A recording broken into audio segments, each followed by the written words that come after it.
to create a match for a secondary school using a certificate of affirmation. The first step, if you're not already logged in, is to log into CEMS.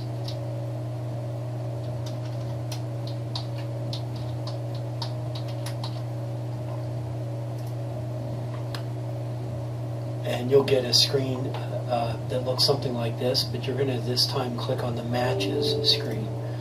When you click on Matches, what you'll see is a listing of any match that is currently active for your particular institution. So, for example, you can see that all of these matches are currently available for Tri-Rivers. There's a match ID number, the institution, the panel, which really is the CTAG number, and then there's the articulation ID number, which is the CTAN, and then there's a match status. The match status, if you hover your mouse over it, will tell you what that status code means. AP is approved, DR is draft, and then there's several other sorts of status codes in there. We're going to go through the process of creating a new match, but just as it was for courses, if you see under the Edit button a locked padlock, that means that the match has been either approved already or submitted for approval. You can't do anything with it. If you see an unlocked padlock, it does mean that you can go in and edit the match. So just keep that in mind as you're going through this process. Your goal would be to have all of your matches locked and all of them in an approved status. So the first step to creating a new CTAG match is to click on the button that says Create a New CTAG Match. Again, your district will pop up based on your login name, and then you want to create the start term for this match and the start year for the match.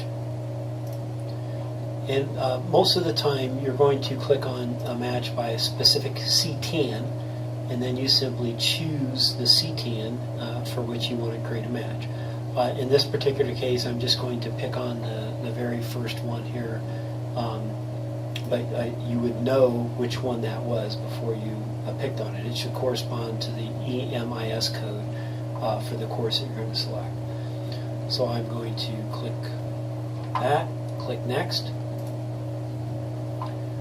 and this is going to be almost always associated with a secondary course. In this case, I'm going to associate it with the course that I just created, and then click Next. The course listing here comes from your course inventory that was done when you created the course for the first time. Okay, at this point, if you remember, this is an affirmation document, so there's not much work to do in this, but you do have to look at each learning outcome in this. And so I clicked on View Learning Outcomes, and that expanded the screen to show me the learning outcomes. This box basically is the asterisk. It tells you this learning outcome is required, and if you notice here it says response required. I'm going to edit, and in this particular case, because it's an affirmation document, I'm simply going to type in C affirmation document. And remember, the affirmation document was loaded as a part of the file upload when you created the course that's associated with this match.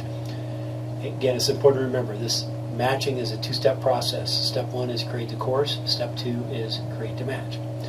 And then I'm going to actually, because I know in this particular case, I'm going to copy this so that I don't have to type that over and over again.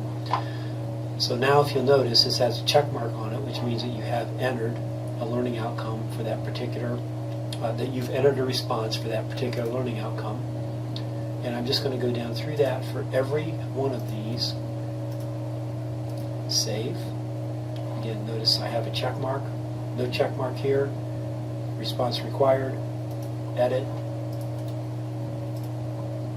Save.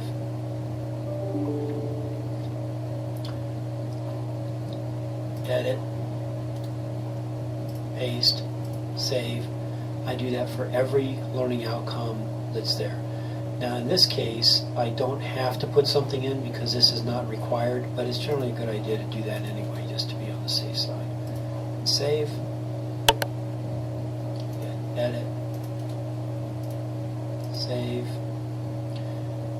edit, save, edit, save, edit. I know this gets a little tedious, but it's still not too bad of a process to go through to create a match that's going to allow students to transfer anywhere. And then one more here, edit. We've already got that, update. Okay. At that point, I have all of my learning outcomes entered, and I can scroll up and down just to double check that I have check marks in each of these boxes. If I have missed one, it's a good idea just to review those, just to be sure. And then I'm going to click Next. At this point, what I have is sort of a summary document of all of this. It tells me the course that I associated, it tells me the CTAN, and then I can recheck all the learning outcomes. Now, if I'm not done working on this, I save it as a draft.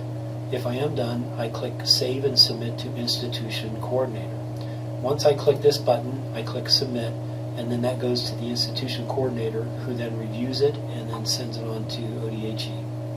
And that is how you create a match for a secondary course using an affirmation document.